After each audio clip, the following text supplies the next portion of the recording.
that Aga Sekalala Jr. is leading the team. But now I know he has assumed the chairmanship of the Uganda Manufacturers Association. But when the minister told me about this association, he didn't mention his name. So I was expecting to meet strangers. We've been with him for a very long time.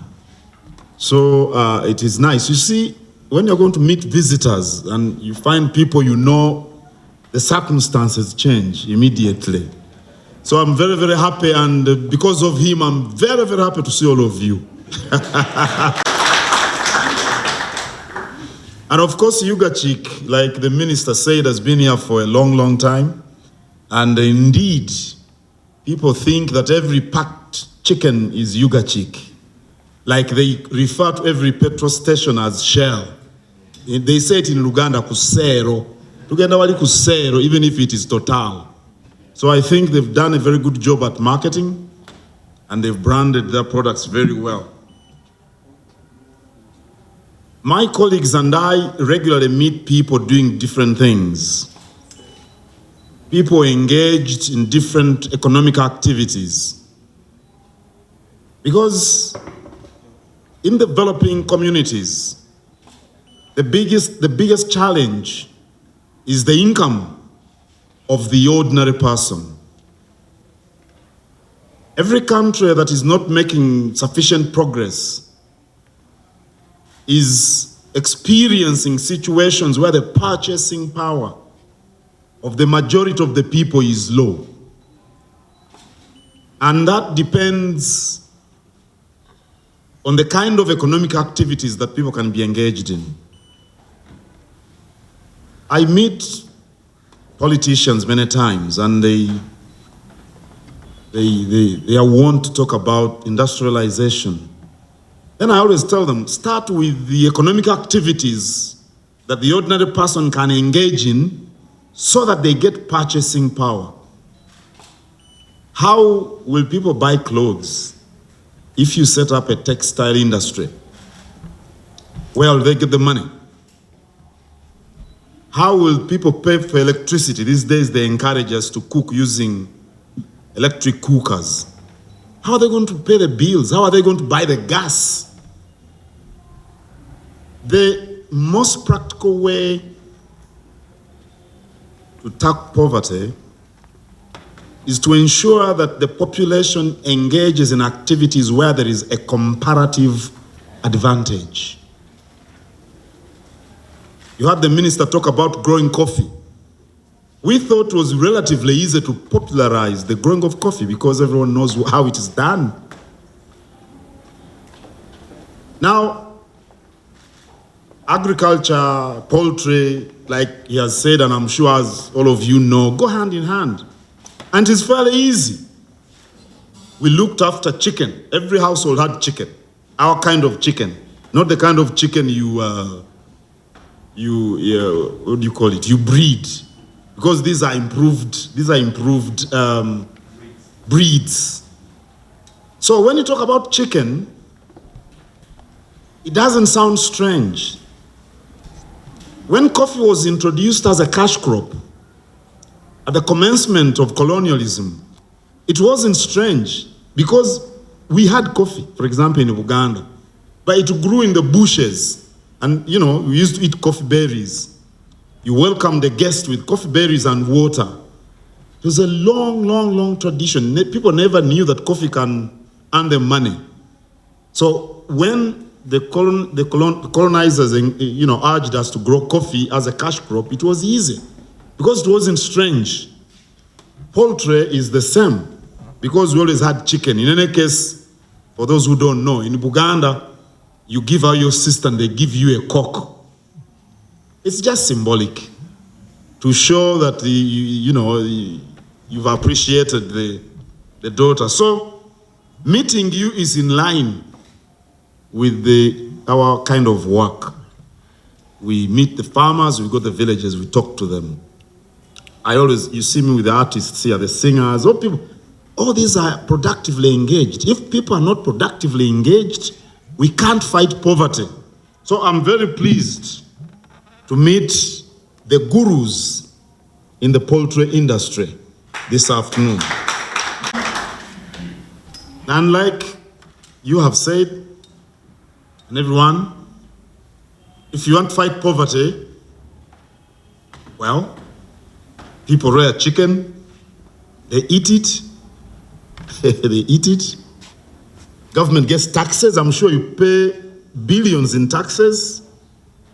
You know, I'm sure you employ so many people in your farms and industries. So it isn't exactly rocket science. You see, if you want to do big things, you must practice doing small things first. That's another big challenge we have in developing countries. You know, we worry about not being able to assemble computers or cars or things like that. I don't know how you can compete with Toyota when it comes to making cars. Perfect looking after chicken, because you can look after it at very, very high levels. And of course, rearing chicken comes to so many other things. I've had vet doctors here. That's science already. So you start with the small things and you do them very well. Then you will be able to do big things. That's why there is need for us to work with the Poultry Association of Uganda and try to promote these simple basics which can actually transform the country. So when you call upon us to work with you, well, I'm sure we shall be very glad to do so. That gentleman there is Mr. Alfred Bachusa, is the CEO of Bukadef. Bukadef is the kingdom agency which, it's famous now for coffee, but also poultry. And actually, the gentleman next to him is a specialist in poultry, employed by Bukadef. So we would like to work with you and encourage people to rear chicken, but also to eat it, to eat the eggs. I don't know whether my friend is from India or Pakistan. I don't know. India. In the past year, women didn't eat chicken. Just so you know. That all these ladies you see here have broken the taboos. They eat the chicken. In the past, women wouldn't eat eggs. They wouldn't eat chicken. But things have changed now. They start eating the chicken in the kitchen as they prepare it. So the market is guaranteed because the women are also eating chicken these days. And we want to work with you and broaden the market. I'm very happy particularly with my brother here because Yugachik was started by his father. And he's in his father's steps. One of the biggest challenges the Indians must teach us is how you make your child like your economic activity so that he or she learns the nitty-gritties of that economic activity. I don't know whether you've noticed Indians will have their children in their small shops everywhere you go. They will have them in their companies, in their industries, but they'll not be big managers. They will start from the bottom with them. And they grow with them. And the children start appreciating that economic activity. I've got a number of friends who have taken their children to the Ivy League colleges. They come back from the States, they come back from Europe, some go to India. They come here with fancy degrees. They join the companies and they make them big managers. When the child knows nothing about the business, the child is in an air-conditioned office, swivel chair, that child can't respect the workers. He doesn't know what they experience. If you own a factory and your son doesn't start with the machines, he won't understand how inconvenient it to work in a very hot environment. If he doesn't work in the store and to get, to know how stuffy it can be in the store, he will never respect the storekeeper. And yet, the life of a company is in the store. because all the materials are kept in the store, not in the fancy office. The fancy office is for paper, not the raw materials. For example, you make animal feeds and all these things, where you keep the raw materials, I think is the most important area. But you don't want your child to be there, you want him to be in the office.